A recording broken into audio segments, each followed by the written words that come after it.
Hello students, this is our lecture number 14 on the chapter number 15, that is structure of atoms and nuclei. And in today's lecture we are discussing some problems on wavelength of spectral line. Now look, this type is very much important. जेवढा हा type तुमचा perfect असेल तर एक example तुम्हाला तुमच्या नीटमध्ये दिसेल, एक एक्झाम्पल तुम्हाला JEE मध्ये पण दिसेल, बोर्डामध्ये तुम्हाला दिसणारच आहे. ओके, म्हणून हा महत्त्वाचा टाईप आहे आणि कॉन्सेप्च्युअल टाईप आहे.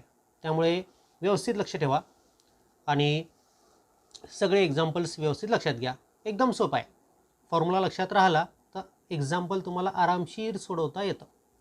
ओके, आता आपण त्या ठिकाणी काय बघितलं होतं? When electron jumps from higher energy orbit to lower energy orbit then there is emission of radiation or then there is emission of photon and that photon has some particular wavelength. बरोबर आहे. एखाद्या ऑर्बिटमधनं म्हणजे बाहेरच्या ऑर्बिटमधनं electron जर आतल्या ऑर्बिटमध्ये jump झाला तर त्या ठिकाणी फोटॉन इमिट होतो आणि त्या फोटॉनला ठराविक वेवलेंथ असते. ठीक आहे. मग हायड्रोजन ॲटममधनं जे फोटॉन्स बाहेर पडतात त्या इलेक्ट्रॉनच्या ट्रान्झिशनमुळे त्या सगळ्या फोटॉनचा म्हणजे त्या सगळ्या वेवलेंथचा स्टडी केला गेला आणि वेगवेगळ्या सिरीज त्या ठिकाणी आपल्याला मिळाल्या होत्या. लायमन सिरीज केव्हा मिळाली होती आपल्याला, किंवा कशाला आपण लायमन सिरीज म्हटलं होतं? When electron jumps from higher energy orbit to first orbit directly, म्हणजे सेकंड ऑर्बिटमधनं फर्स्ट ऑर्बिटमध्ये किंवा थर्ड ऑर्बिटमधनं फर्स्ट ऑर्बिटमध्ये किंवा फोर्थ ऑर्बिटमधनं फर्स्ट ऑर्बिटमध्ये जेव्हा तो जम्प करेल त्यावेळेस जे फोटॉन्स बाहेर पडतात त्यांच्या ज्या वेवलेंथ असतात त्या वेवलेंथच्या कलेक्शनला आपण नाव दिलं होतं लायमन सिरीज. बरोबर आहे. त्यानंतर बामर सिरीज कशाला म्हटलं होतं आपण? When electron jumps from higher energy orbit to second orbit, तर त्यावेळेस जे फोटॉन्स बाहेर पडतील त्या फोटॉन्सच्या ज्या सगळ्या वेवलेंथ होत्या त्या वेवलेंथच्या ग्रुपला आपण बामर सिरीज असं नाव दिलेलं आहे.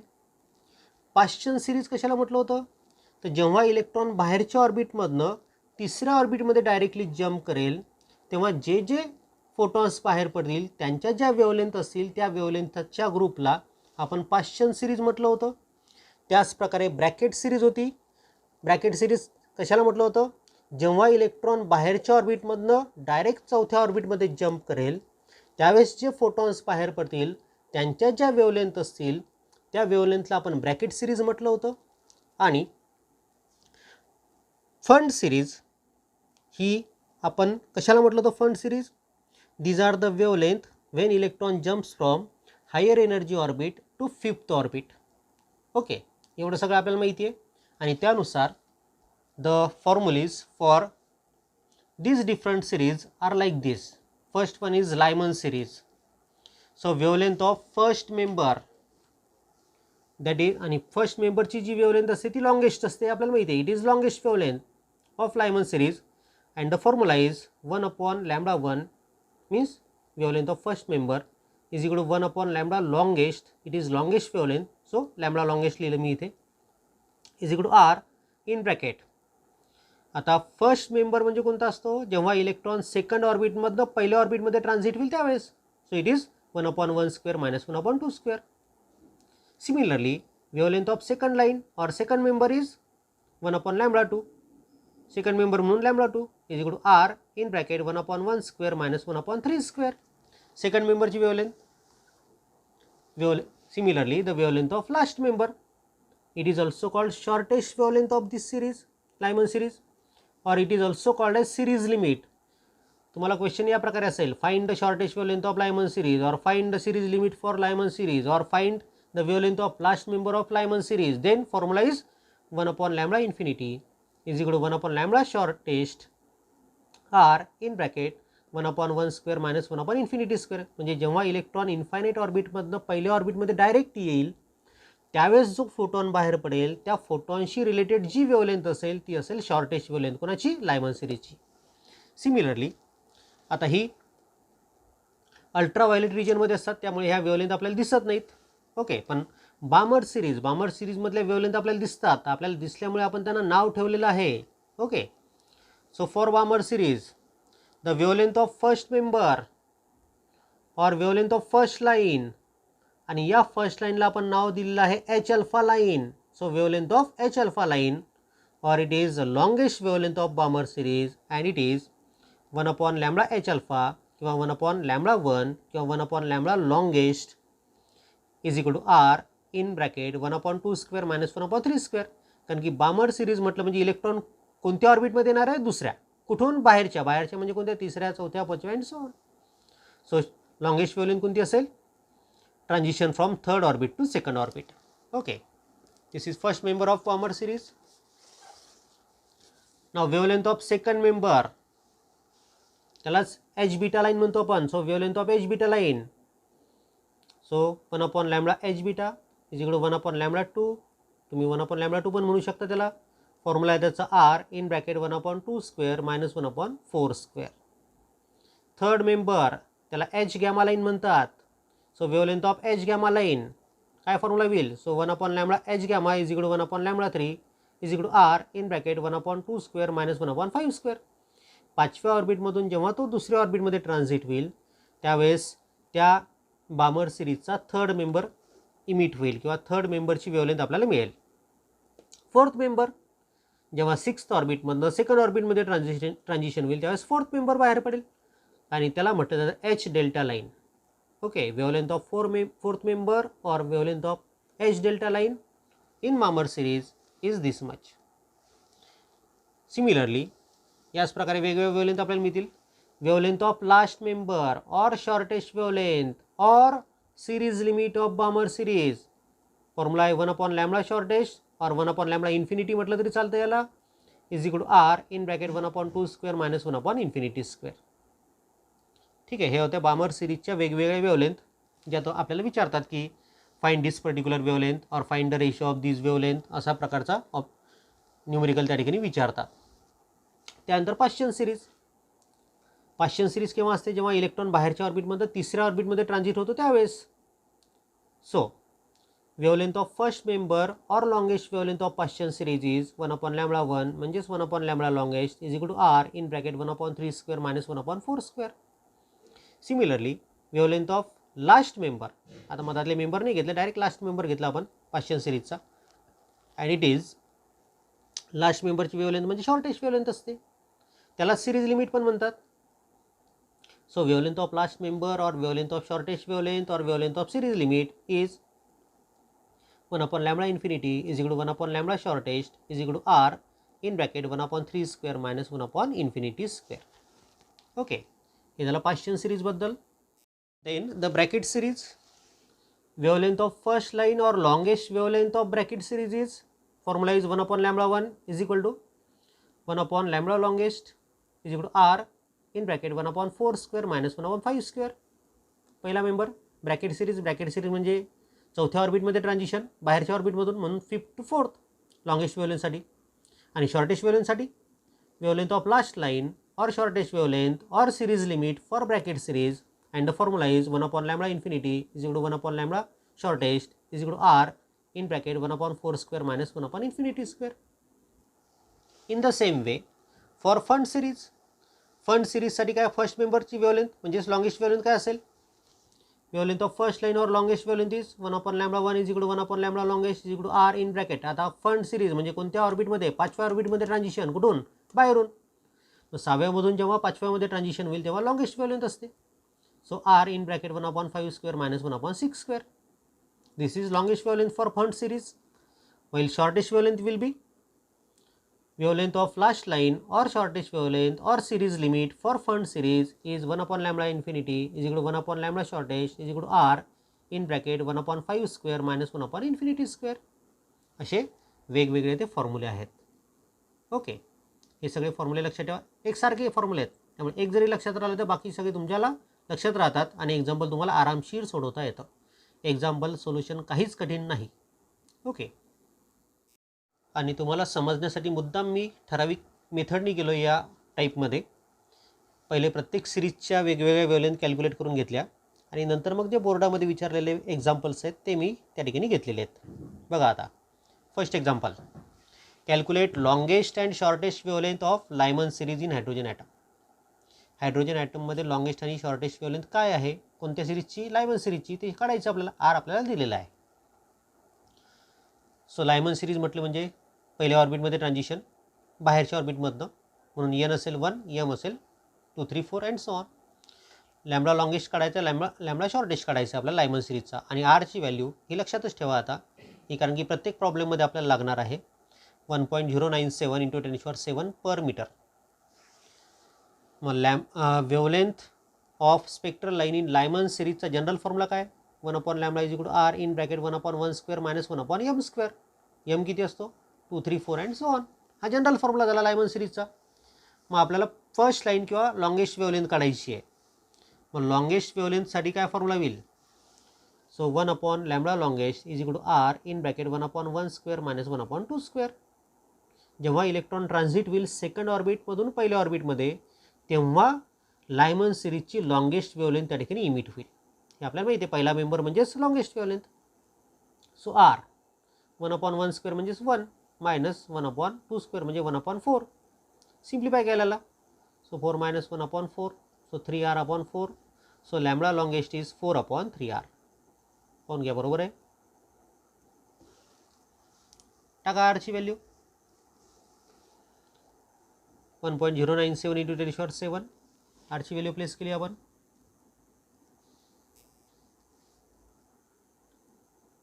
So it is equal to 4 × 10⁻⁷. 10⁻+7 वर गेला, -7 झाला.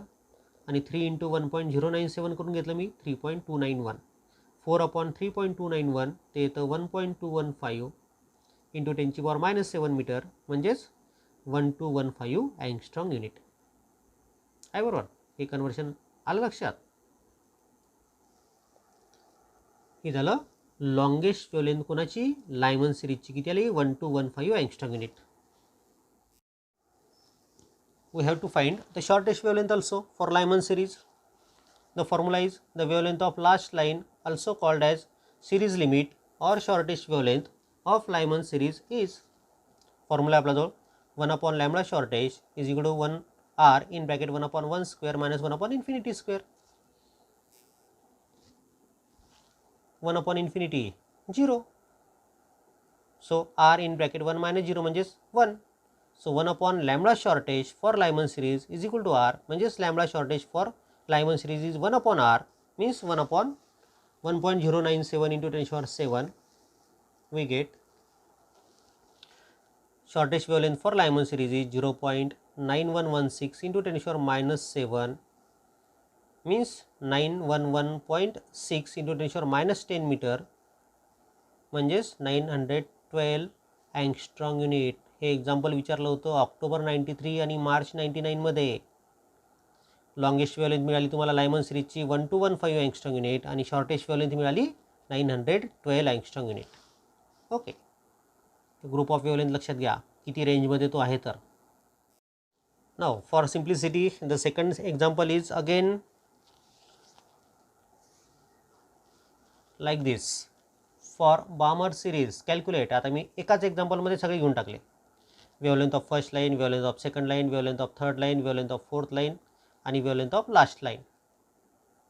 वेवलेंथ ऑफ फर्स्ट लाईन म्हणजेच लॉंगेस्ट वेवलेंथ आणि लॉंगेस्ट वेवलेंथ म्हणजेच कोणती? H alpha line. कारण की बामर सिरीजमध्ये आता आपल्याला लाईनला नाव दिलेलं आपण. पहिली लाईन म्हणजे एच अल्फा लाईन, दुसरी म्हणजे एच बीटा, तिसरी म्हणजे एच गॅमा, चौथी म्हणजे एच डेल्टा आणि शॉर्टेस्ट वेवलेंथ लास्ट मेंबर म्हणजे शॉर्टेस्ट वेवलेंथ किंवा त्याला सिरीज लिमिट म्हणतात. म्हणजे एक्झाम्पल कोणतं येऊ शकतं? For Balmer series find wavelength of third line, असं एक्झाम्पल विचारलं जाऊ शकतं तुम्हाला. म्हणजे तुम्हाला कोणतंही एक्झाम्पल यापैकी सोडवता येतं. आर दिलेलं तुम्हाला 1.097 × 10⁻⁷ आणि wavelength of H alpha line, wavelength of H beta line, wavelength of H gamma line, wavelength of H delta line आणि शॉर्टेस्ट वेवलेंथ आपल्याला शोधायची आहे. आता एक एक फॉर्म्युला घेऊ आणि सोडवू आपण. जनरल फॉर्म्युला काय? The wavelength of spectral line in Balmer series is 1/λ is equal to r in bracket 1/2² - 1/m², where m is 3, 4, 5 and so on. आता wavelength of first line Balmer series साठी, that is wavelength of h alpha line, that is longest wavelength of Balmer series, आणि formula काय तयार होईल? So 1/λ h alpha is equal to r in bracket 1/2² - 1/3². longest wavelength म्हणजे एकदम जवळचं transition असतं ते. आता बामर सिरीज असल्यामुळे 3 to 2 असं ट्रान्झिशन असेल. सो 1/2 म्हणजे 1/4 आणि 1/3 म्हणजे 1/9. सिम्प्लिफाय केलं त्याला. 9 - 4/9 × 4 1/λ h अल्फा 1/λ येते. हां, याच्याकडे लक्ष ठेवा.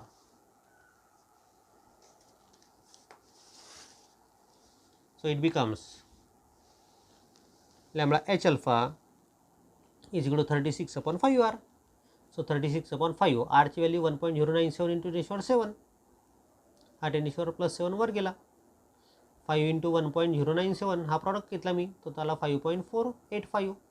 सो 36/5.485 हा रेशो घेतला, तो आला 6.5634 × 10⁻7. म्हणजेच याला मी अँगस्ट्रॉम युनिटमध्ये लिहिलं तर वेव्हलेंथ आहे, वेव्हलेंथ शक्यतोवर अँगस्ट्रॉम युनिटमध्येच मांडायची. So it is 6563 angstrom unit. He longest wavelength आहे कोणाची? बामर सिरीजची. पहिल्या मेंबरची वेव्हलेंथ काढली, हाच प्रश्न विचारला होता, find the longest wavelength of Balmer series March 92 मध्ये. इतकं तुम्हाला सोडवायचं होतं. ओके, त्यानंतर सेकंड पार्ट म्हणजे सेकंड मेंबरची वेव्हलेंथ काढायची आपल्याला. सो सेकंड मेंबरची wavelength, the wavelength of second member of Balmer series that is wavelength of H beta line. H beta लाईनची वेव्हलेंथ म्हणजे सेकंड मेंबरची wavelength. So it is r in bracket 1/2² - 1/4². So 1/4 - 1/16. So it becomes 12r/64 1/λ h beta. म्हणजेच lambda H beta मिळतो आपल्याला 64/12r. टाका value r ची. So 64/12 × 1.097 × 10⁻7. करा simplify. So it becomes 4.8617 × 10⁻7 म्हणजेच 4862 अँगस्ट्रॉम युनिट. 4861.7 म्हणजेच 4862 मी लिहिलं इथे, हां, राऊंडिंग केलं आहे. त्यानंतर तिसऱ्या मेंबरची वेव्हलेंथ. तिसऱ्या मेंबरची वेव्हलेंथ काय होईल? त्या तिसऱ्या मेंबरलाच काय नाव दिलं आपण? H gamma line. So wavelength of H gamma line is 1/λ h gamma is equal to r in bracket 1/2² - 1/5². Means 1/4 - 1/25 into r. r आहेच तिथे. So it becomes 1/λ h gamma is equal to r in bracket 25 - 4/4 × 25. So it becomes 21r/100. So lambda H gamma becomes 100/21r. r ची value place केली आपण, simplify केलं. It is found to बी 4.3408 × 10⁻7 म्हणजेच 4341 angstrom unit. H gamma लाईनची wavelength आपल्याला मिळाली 4341 angstrom unit. ठीक आहे. त्यानंतर एच डेल्टा लाईनची वेव्हलेंथ काढायची होती आपल्याला, म्हणजे चौथ्या मेंबरची वेव्हलेंथ काढायची होती. So wavelength of fourth member is, so 1/λ h delta किंवा 1/λ4 म्हटलं तरी चालतं त्याला, is equal to r in bracket 1/2² - 1/6². केलं सिम्प्लिफाय याला. बघा r in bracket 36 - 4/4 × 36. So it becomes wavelength of H delta line is 144/32r. पाहून घ्या. Place the value of r. It becomes 144/35.104 × 10⁻7. So it is 4102 angstrom unit. बघा मी सगळे example एकत्रच करून टाकले सगळे. ही झाली fourth member of Balmer series. आणि त्यानंतर मग आपल्याला लास्ट मेंबरची पण वेव्हलेंथ काढायची होती. So the wavelength of last member of Balmer series that is shortest wavelength of Balmer series that is series limit of Balmer series and it is, so 1/λ shortest is equal to r in bracket 1/2² - 1/∞². 1/∞² म्हणजे 0 म्हणजेच r/4. So shortest wavelength for Balmer series is 4/r म्हणजे 2² r. आठवतं का? n² r असा formula आपल्याला मिळाला होता.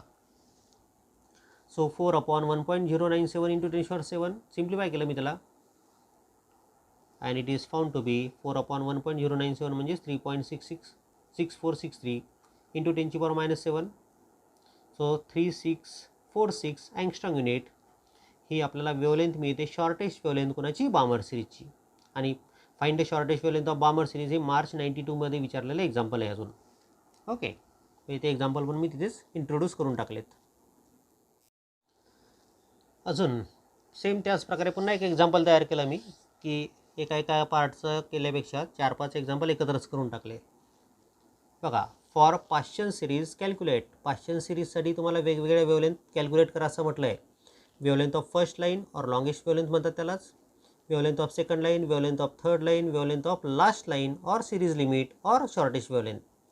असे आपल्याला 4 पार्ट एकाच एक्झाम्पलमध्ये मी घेतलेत आणि तुम्हाला आरची व्हॅल्यू मात्र दिलेली आहे 1.097 × 10⁷ पर मीटर.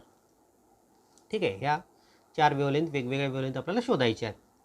मग आपण सगळ्यात पहिले लॉंगेस्ट वेवलेंथ काढू. जनरल फॉर्म्युला काय? स्पेक्ट्रल लाईन पाश्चन सिरीजसाठी, पाश्चन सिरीज म्हणजे तिसऱ्या ऑर्बिटमध्ये ट्रान्झिशन बाहेरच्या ऑर्बिटमधून. So 1/λ is equal to r in bracket 1/3² - 1/m², where m is 4, 5, 6 and so on. So wavelength of first line or longest wavelength of Paschen series काय formula होईल मग? 1/λ longest is equal to किंवा 1/λ1 म्हटलं तरी चालतं, is equal to r in bracket 1/3² - 1/4². So it is 1/9 - 1/16. So it becomes, करा त्याला simplify, 16 - 9/9 × 16. So 1/λ longest is equal to 7r/144. So lambda longest काय होईल? 144/7r. So lambda longest is 144/7r. टाका value r ची, करा simplify, and it is found to be 18752 angstrom unit, 18,752 angstrom unit. It is the longest wavelength of Paschen series. मग आता बाकीच्या wavelength काय असतील याच्यापेक्षा कमी असतील. हो, आपण काय काय भेटतात तर. So wavelength of second line is, Paschen सिरीजची सेकंड लाईन म्हणजे 1/3² - 1/5². सो 1/9 - 1/25. करा त्याला solve. So it becomes 1/λ2 is equal to 16r/225. 25 9 जा, okay, 225. So λ2 is 225/16r. So 225/16 into 1.097 into 10⁷, करा solve, and it is found to be 12,819 angstrom unit. Second मेंबरची wavelength पाश्चन सिरीजच्या ती आली 12,819 angstrom unit, 12,819 angstrom unit. Wavelength of third line काय formula होईल मग? 1/λ3 is equal to r in bracket 1/3² - 1/6². So it becomes 1/λ3 is equal to r in bracket 1/9 - 1/36. After simplification, 1/λ3 is 27r/324. So λ3 is 324 divided by 27r. टाका value r ची, solve करा, बघा बरोबर आहे का तर. So it is 10,939 angstrom unit. तिसऱ्या मेंबरची वेवलेंथ आहे 10,939 angstrom unit कोणाच्या? पाश्चन सिरीजच्या. ओके.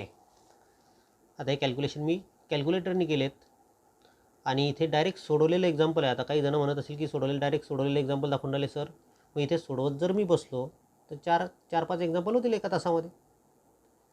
आपले एवढे एक्झाम्पल होणार नाही आणि वेळ आपल्याकडे कमी असल्यामुळे मी या ठिकाणी थोडी शॉर्टकट मेथड घेतलेली आहे. ओके, तेवढं तुम्ही समजू शकता.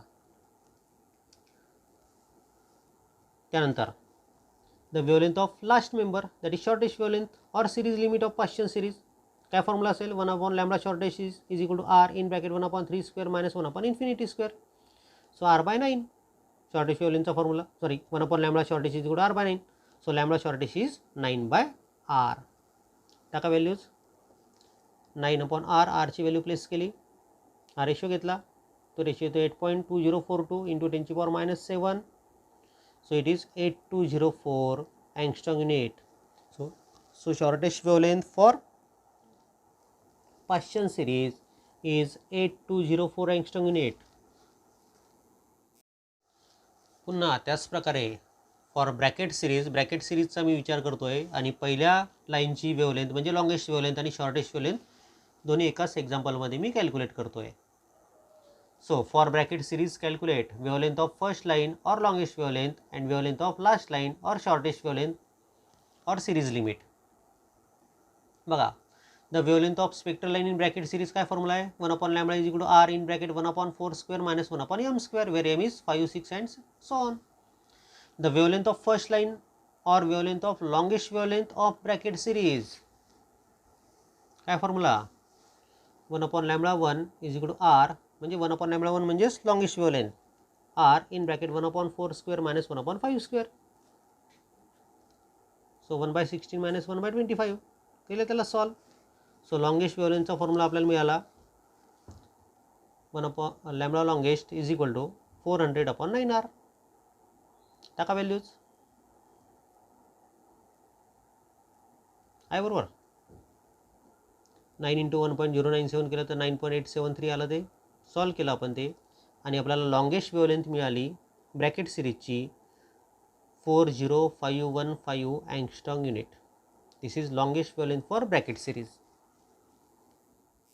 The shortest wavelength for bracket series.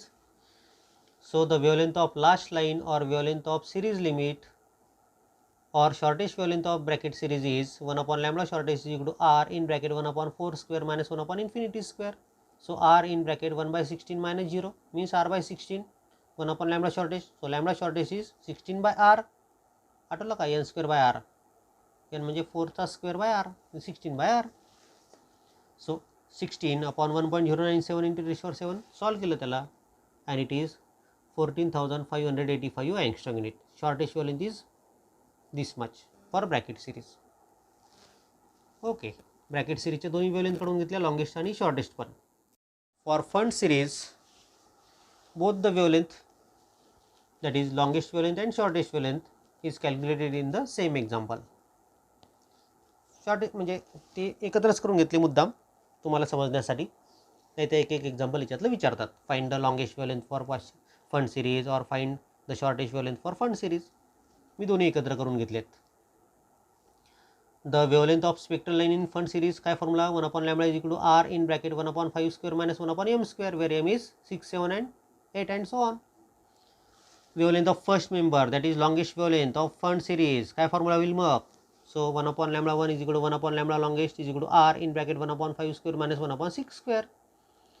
So 1/25 minus 1/36 करा सॉल्व त्याला. बरोबर आहे का पहा. सो इट इज 11r/900 म्हणजेच लॉंगेस्ट वेवलेंथ मिळते आपल्याला 900/11r. Values place put up केली मी. So the longest wavelength for fund series is 74,584 angstrom unit. Okay. पाहून घ्या एकदा. And the shortest wavelength for fund series ती आपल्याला कॅल्क्युलेट करायची होती. The wavelength of last member or shortest wavelength or wavelength of series limit is 1/λ infinity is equal to r in bracket. आता Pfund series आहे म्हणजे 5व्या ऑर्बिटमध्ये transition बाहेरच्या ऑर्बिटमधून. So 1/5 square minus 1/infinity square. So it is 1/25 म्हणजेच r/25 झालं ते. So λ infinity means shortest wavelength of Pfund series is 25/r म्हणजेच 5 square/r. आठवलं n square/r चा फॉर्म्युला. So putting the values we get हा रेशो घेतला. The ratio is 22.789 into 10⁻⁷, 22,789 angstrom unit. Okay. The separate examples from board. Find the ratio of longest wavelength in Paschen series to shortest wavelength in Balmer series. Longest wavelength in Paschen series to shortest wavelength in Balmer series असं example विचारलं होतं जुलै 2017च्या एक्झाममध्ये. Means we have to find the ratio of longest wavelength in Paschen series to shortest wavelength in Balmer series. Now the wavelength of the longest wavelength in Paschen series काय formula आहे 1/λ longest for Paschen series r in bracket 1/3 square minus 1/4 square. करा solve त्याला. So longest wavelength for Paschen series is 144/7r. पाहून घ्या एकदा. तुम्ही याला pause पण करू शकता. कुणाला जर माझा स्पीड जास्त होत असेल त्यांनी पॉज करावं, हळूहळू बघावं. ओके. आणि ज्यांना स्लो होत असेल त्यांनी फास्ट करावं. फास्ट फॉरवर्ड पण तुम्हाला करता येतं. The shortest wavelength in Balmer series. So 1 upon lambda short for Balmer series r in bracket 1 upon 2 square minus 1 upon infinity square. So it becomes lambda shortest is 4 by r. ठीक आहे. Longest वेवलेंथचा formula मिळाला, shortest wavelength Balmer सिरीजचा formula मिळाला. आपल्याला शोधायचं काय आहे? We have to find the ratio between longest wavelength of Paschen series and shortest wavelength of Balmer series. या दोघांचा रेशो. दोन फॉर्म्युले आपण तयार केलेलेच आहेत. So it is 144 upon 7r into 4 by r. So it is 144:28. So this is the ratio between longest wavelength of Paschen series and shortest wavelength of Balmer series. 144:28. Next example is again from the board exam, that is March 95, March 2012, February 2003. काय example है? Example is the shortest wavelength in Lyman series is 912 angstrom unit. Find the shortest wavelength in Paschen and bracket series. Lyman series मधली shortest wavelength दिलेली आहे. Paschen series मधली आणि bracket series मधली shortest wavelength तुम्हाला काढायची आहे. So lambda shortest Lyman is 912. Lambda shortest Paschen you have to find. Lambda shortest Balmer you have to find. So Lyman series ची shortest wavelength दिलेली आहे. So shortest wavelength of Lyman series is r in bracket 1 upon 1 square minus 1 upon infinity square. Shortest wavelength म्हटलं म्हणजे lambda short Lyman is equal to r 1 upon r. Lambda shortest is, so shortest wavelength for Lyman series is 1 upon r आणि 1 upon r ची value आपल्याला मिळाली आहे 912 angstrom unit. 1 upon r ची value आपल्याला मिळाली किंवा ही दिलेली आहे. It is given. So the shortest wavelength in Paschen series is, formula आपल्याजवळ आहेच, 1 upon lambda shortest is r in bracket 1 upon 3 square minus 1 upon infinity square. So it is r by 9. So lambda shortest for Paschen series is 9 by r. So 9 आणि 1 upon r ची value आपल्याला आपण काढलेलीच आहे किंवा it is given 912 angstrom unit. So it is 8208 angstrom unit. ठीक है. This is shortest wavelength for Paschen series.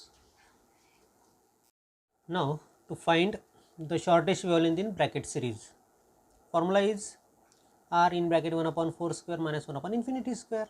Bracket series ची shortest wavelength, bracket म्हणजे चौथ्या ऑर्बिट मध्ये transition. So 1 upon lambda shortest it becomes r by 16, means lambda shortest is 16 by r.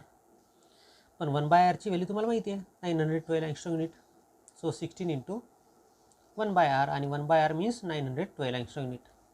So it becomes 14,592 angstrom unit. This is shortest wavelength in bracket series. Now up to this you are familiar that all these examples are like the same. एक सारखे सगळे example, फक्त formula टाकणे, values टाकणे आणि calculate करणे. बरोबर आहे.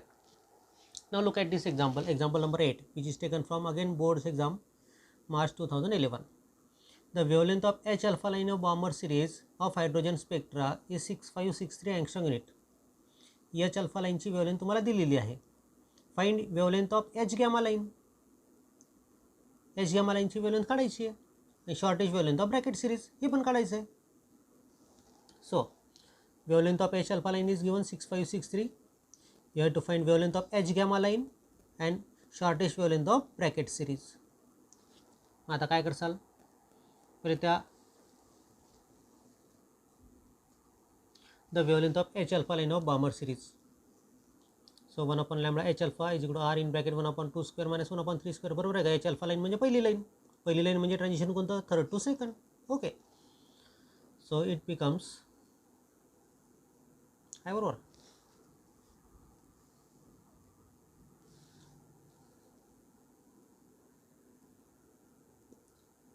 H alpha line ची वेवलेंथ 36/5 r एवढी आहे and it is given that it is 6563 angstrom unit. Okay. हे गिव्हनला मी या प्रकारे वेगळ्या प्रकारे मांडण्याचा प्रयत्न केलेला आहे. Okay. we have to find the wavelength of H gamma line. Okay, the wavelength of H gamma line is, gamma means third line, बरोबर आहे. थर्ड लाइन मीन्स म्हणजे means the transition is from fifth orbit to second orbit. So solving it काय बरोबर. So 1 upon lambda H gamma is equal to 21 R upon 100 means lambda H gamma is 100 upon 21 R. Now dividing these two equations, so wavelength of H gamma line upon wavelength of H alpha line, wavelength of H gamma line is 100 upon 21 R and wavelength of H alpha line is 36 upon 5 R. Solving it, R get cancelled, 100 into 5 means 500, 21 into 36 means 756. So 500 upon 756. Move this wavelength of H alpha line to this side. Wavelength of H alpha line is given 6563. This ratio is 0.661. So 0.661 times 6563. So it is found to be 4340 angstrom unit. बघा काय केलं आपण, एक wavelength दिली होती एका particular H alpha लाईनची wavelength दिली होती, एच गॅमा लाईनची वेवलेंथ काढायची, दोघांचा रेशो घेतला, दोघांच्या वेवलेंथचा फॉर्म्युला तयार करून in terms of R we get the answer. त्याच्या स्टेप्स लक्षात ठेवा की कोणतं एक्झाम्पल कसं सोडवायचं आहे ते लक्षात राहिलं पाहिजे. The wavelength of H alpha line was given and we have to find the shortest wavelength of Brackett series. Brackett सिरीजची शॉर्टेस्ट वेवलेंथ आपल्याला काढायची होती. Formula for shortest wavelength for Brackett series, so r in bracket 1 upon 4 square minus 1 upon infinity square means shortest wavelength for bracket series is 16 by r. Now this wavelength we have to find, and what we know the wavelength of H alpha line. So take the ratio. So equation 3 means this equation divided by equation first जे आपण तयार केलेले ते. So shortest wavelength for bracket series divided by the wavelength of H alpha line. Shortest wavelength for bracket series 16 by r into 5r by 36. Simplifying, so shortest wavelength for bracket series upon wavelength for H alpha line is equal to 80 by 36. So shortest wavelength for bracket series is equal to 80 by 36 times wavelength of H alpha line, and wavelength of H alpha line is 6563. Solving it, take this product, divide by 36, we will get 14,584.4 angstrom unit. This is shortest wavelength for bracket series. मिळालं. काय करायचं आहे, एक wavelength दिली असेल दुसरी काढायची असेल तर त्या पहिल्या वेवलेंथसाठी फॉर्म्युला तयार करायचा, दुसऱ्या वेवलेंथसाठी फॉर्म्युला तयार करायचा, रेशो घेऊन टाकायचा. एकदम सिंपल मेथड आहे. Example number 9 on the same topic, same formula म्हटल्यापेक्षा थोडासा इथे वेगळा फॉर्म्युला आहे, त्याकडे लक्ष ठेवा. आता हे एक्झाम्पल नंबर 9 आणि एक्झाम्पल नंबर 10 थोडेसे वेगळे आहेत. आता इथे पहा, the energy of electron in ground state of hydrogen atom is -13.6 electron volt. म्हणजे E1 तुम्हाला दिलेलं आहे, बरोबर आहे. ग्राउंड स्टेटची एनर्जी म्हणजे C1 -13.6 electron volt. Find the Rydberg constant, त्याच्या या एनर्जीवरनं रेट बर्स कॉन्स्टंट काढायचं आहे, and wavelength of first member of Paschen series. आणि याच्यावरनंच तुम्हाला पहिल्या मेंबरची वेवलेंथ शोधायची आहे पाश्चन सिरीजची. ऑक्टोबर 92 मध्ये एक्झाम्पल विचारलं होतं. HC E1 तर तुम्हाला दिलेलंच आहे, H आणि Cच्या व्हॅल्यू पण सोबत दिलेल्या आहेत. रेडबर्स कॉन्स्टंट तुम्हाला काढायचं आहे आणि wavelength of Paschen series first member किंवा फर्स्ट लाईनची वेवलेंथ तुम्हाला शोधायची.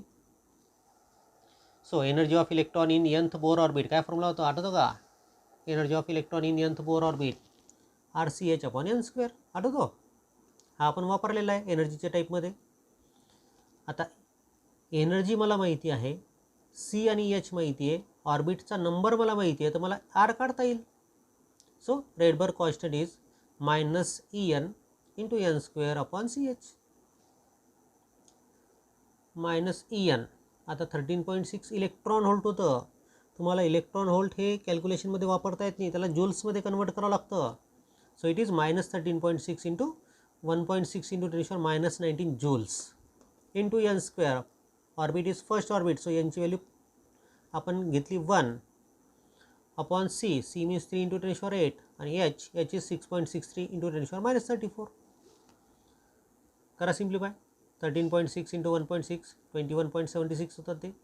3 इंटू 6.63 19.89 होतात. 10ची पॉवर सगळी एकत्र करावी, -19 आणि +34 ते होतं +7. हा 8 पण येते हां, -8 होईल वर गेल्यावर. So R H is found to be 1.094 into 10⁻7 per metre. हे आर एच मिळालं म्हणजे एनर्जीवरनं आपल्याला आर एच काढता आला. -RCH आपण n² हा फॉर्म्युला आपण वापरला. आणि काय म्हटलं त्यांनी, wavelength of first member of Paschen series. First member Paschen सिरीजची ती पण वेव्हलेंथ पण काढायची आहे. मग फर्स्ट मेंबरचा फॉर्म्युला काय असतो, 1/λ1p. पाश्चियन सिरीजचा फर्स्ट मेंबर आर. आता पाश्चियन सिरीज म्हणजे कोणत्या ऑर्बिटमध्ये ट्रान्झिशन, तिसऱ्या. कुठून, बाहेरून, म्हणजे बाहेरच्या ऑर्बिटमधनं जेव्हा थर्ड ऑर्बिटमध्ये ट्रान्झिशन होईल तेव्हा पाश्चियन सिरीज मिळते आपल्याला. आता पहिला मेंबर म्हणजे ट्रान्झिशन कोणतं, 4th to 3rd. So formula becomes 1/λ1p म्हणजे पाश्चियन is equal to r in bracket 1/3² minus 1/4², and solving it comes 1/λ1p is equal to r in bracket 1/9 minus 1/16. Solve केला आपण याला. So λ1p means wavelength of first member of Paschen series is 144/7r. Place the value of r. r ची value आपल्याला जी मिळाली तीच ठेवा, कारण की आपल्याला r काढायला सांगितलं नाही पहिले. त्यामुळे जे मिळालं असेल आन्सर तेच या ठिकाणी घ्या. 1.097 नाही घेतला, पण आता तिथे 1.094 घेतलं आहे हां, कारण की आपलं आन्सर 4 आलेलं आहे. तिथे 1.094 आलेलं आहे.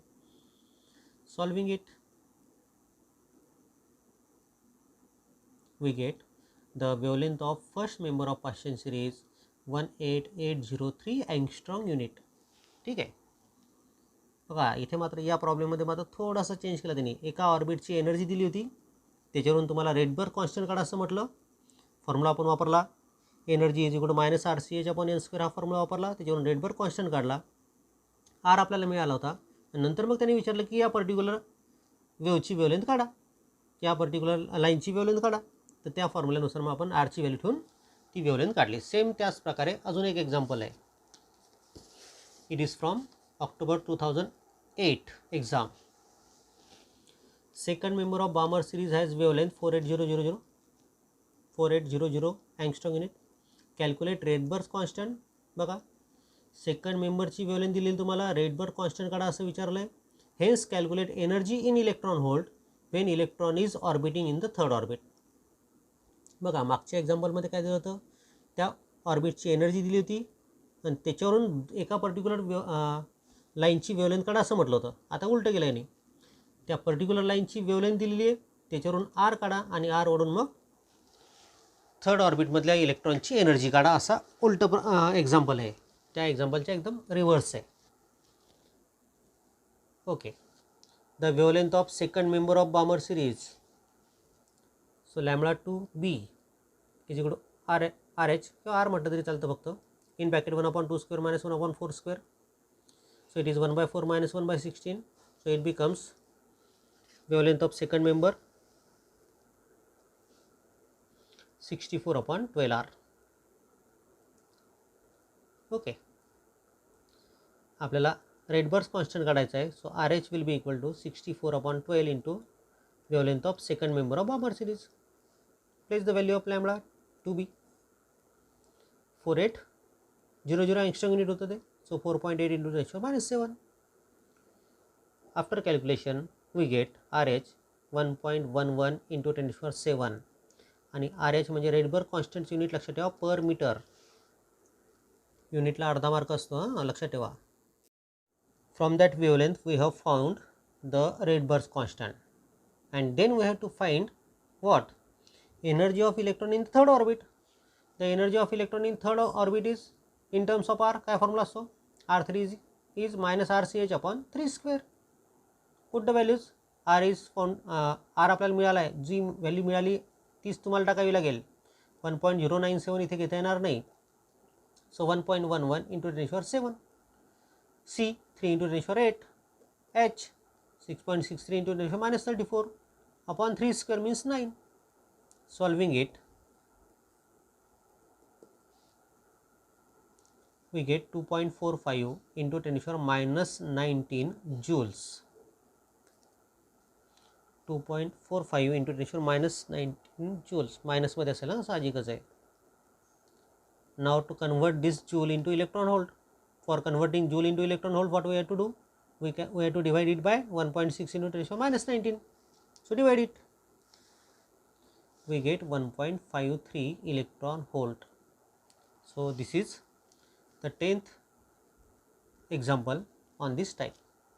आता if you observe the objective books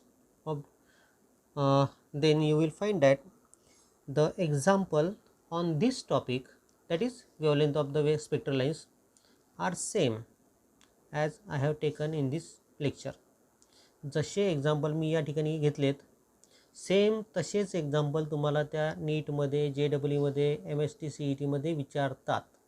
same तेच आहेत, म्हणून पुन्हा वेगळे एक्झाम्पल मी त्या टॉपिकवर तशा प्रकारचे घेतले नाहीत. ओके.